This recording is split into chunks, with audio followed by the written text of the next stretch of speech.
सरला ने अपने बेटों को तीर्थ यात्रा पर जाने की इच्छा बताई और सरला के बेटों ने उसके तीर्थ यात्रा पर जाने का सारा प्रबंध कर दिया। माँ, ये रही आपकी तीर्थ यात्रा की टिकट। माँ, तुम अकेले सफर कैसे कर पाओगी? हम में से कोई आपके साथ चल देता।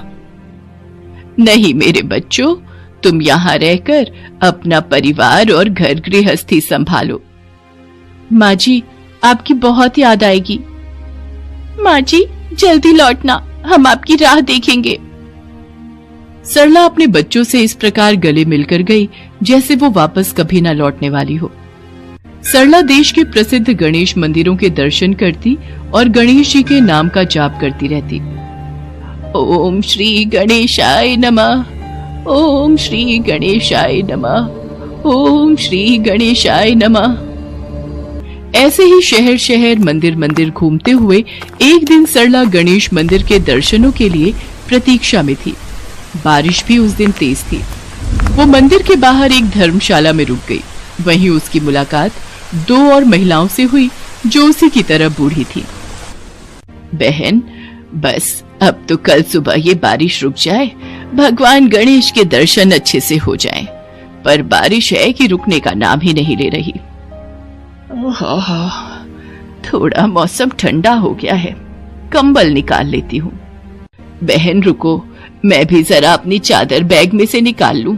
देखो, मेरी तीर्थ यात्रा के लिए बेटा बहू ने ओढ़ने की नई चादर खरीद कर दी थी। बड़ी महंगी चादर खरीद कर लाए थे वो। सरला उन दोनों की बातें सुन रही थी।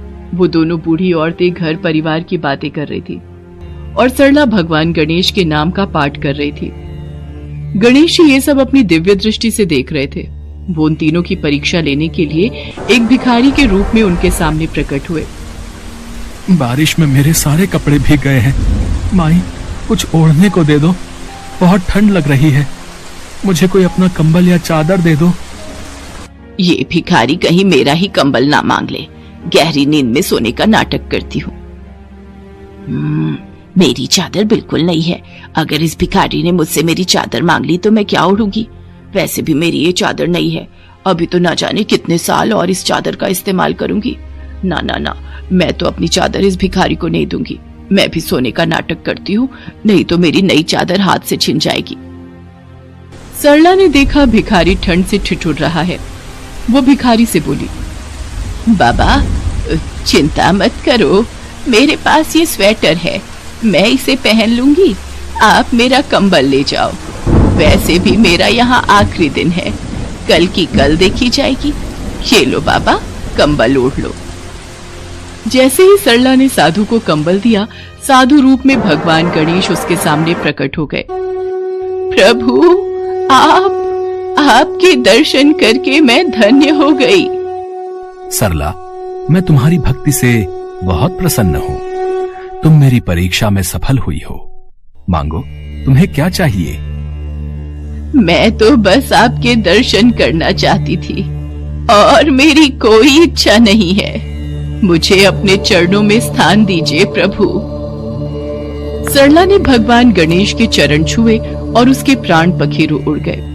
सरला को लेने के लिए स्वर्ग से विमान आया, जिसमें उसकी आत्मा भगवान गणेश के साथ स्वर्ग लोक चली गई।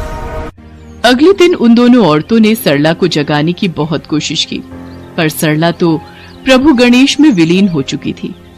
उसका नश्वर शरीर ही धरती पर रह गया था। उसकी आत्मा को मोक्ष मिल गया था।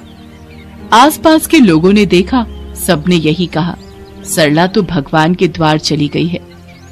वो दोनों औरतें मंदिर में दर्शन करके अपने अपने घरों को लौट गई। सरला के बेटा बहू ने सरला का अंतिम संस्कार किया।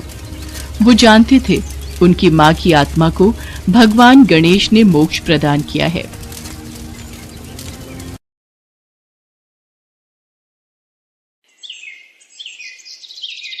एक बार गणेश जी ने पृथ्वी के मनुष्यों की परीक्षा लेने का विचार किया और वो मां पार्वती के पास गए और बोले, माता, मैं पृथ्वी पर भ्रमण करने जाना चाहता हूं और पृथ्वी वासियों की परीक्षा लेना चाहता हूं। ठीक है पुत्र गणेश, जैसा तुम उचित समझो। पृथ्वी भ्रमण के लिए मैं एक बालक का रूप ले लेता हूं। बाल गणेश को तो लीला धरनी थी। इसलिए उन्होंने एक बालक का रूप बना लिया और अपने एक हाथ में चम्मच में दूध ले लिया और दूसरे हाथ में एक चुटकी चावल ले लिए और गली गली घूमने लगे। वो साथ ही साथ आवाज लगाते चले जा रहे थे। मेरे पास ये दूध और चावल है, क्या कोई मेरे लिए इस सामग्री की खीर बना देगा? कोई भी बाल गणेश पर ध्यान नहीं दे रहा था, बल्कि लोग उन पर हंस रहे थे। अरे कोई नासमझ बालक दिखाई पड़ता है। हाँ भैया, तभी तो ये चम्मच में दूध और चुटकी चावल लिए घूम रहा है। भला इसकी खीर कैसे बनेगी? गणेश बाल रूप में लगातार एक गांव के बाद दूसरे गांव में इसी तरह चक्कर लगाते हुए पुकारते जा रहे थे, पर कोई खीर बनाने के लिए तैयार नहीं था। सुबह से शाम हो गई, गणेश जी लगातार घूमते रहे। अरे मेरी खीर तो कोई भी बनाने को तैयार नहीं, अब क्या करूं? तभी वहां एक बुढ़िया अपनी झोपड़ी के बाहर बैठी हुई थी। गणेश जी वहां से पुकारते हुए निकले। कोई मेरी खीर बना दे, कोई तो मेरी खीर बना दे, मेरे पास ये दूध और चावल हैं। बुढ़िया बहुत कोमल हृदय वाली स्त्री थी। उसने गणेश जी से कहा, बेटा ला, इधर ला खीर का सामान, मैं तेरी खीर बना देती हूँ। माई, अपने घर में से दूध और चावल लेने के लिए बर्तन ले आओ। ठीक है बेटा, रुक, मैं अभी बर्तन लेकर आई। बुढ़िया एक कटोरी लेकर जब झोपड़ी के बाहर आई तो गणेश जी ने कहा, माई ये बर्तन छोटा है, अपने घर का सबसे बड़ा बर्तन लेके आओ। बेटा बड़ा बर्तन क्या करेगा, जरा से तो दूध और चावल है। अच्छा रुक, लाती हूँ। बुढ़िया को थोड़ी झुंझलाहट हुई, पर उसने कहा, चलो बच्चे का मन रख लेती हूँ, और अंदर जाकर वो अपने घर का सबसे बड़ा पतीला लेकर बाहर आई। गणेश जी ने चम्मच से दूध पतीली में उड़ेलना शुरू किया। तब बुढ़िया के आश्चर्य की सीमा न रही। ये क्या चमत्कार है प्रभु, कुछ समझ नहीं आ रहा। बुढ़िया ने जब देखा दूध से पूरा पतीला भर गया है, एक के बाद एक वो सारे बर्तन झोपड़ी से बाहर लाती गई और उसमें गणेश जी दूध भरते चले गए। इस तरह से घर के सारे बर्तन दूध से लबालब भर गए। इसके पश्चात गणेश जी बुढ़िया से बोले, माई मैं स्नान करके आता हूँ, तब तक तुम खीर बना लो, मैं वापस आकर खाऊंगा। बेटा इतना सारा दूध और ढेर सारे चावल, भला मैं इतनी सारी खीर का क्या करूंगी? माई आज तुम सारे गांव को दावत दे दो, मैं चाहता हूँ तुम्हारे हाथ की खीर का स्वाद पूरा गांव चखे। ठीक है बेटा, मैं गांव वालों को न्योता दे देती हूँ। बुढ़िया ने बड़े प्यार से मन लगाकर खीर बनाई। खीर की भीनी भीनी मीठी मीठी खुशबू चारों दिशाओं में फैल गई। खीर बनाने के बाद वो हर घर में जाकर खीर खाने का न्योता देने लगी। आज मेरे घर खीर का प्रसाद बनेगा, आप सब चखने जरूर आना।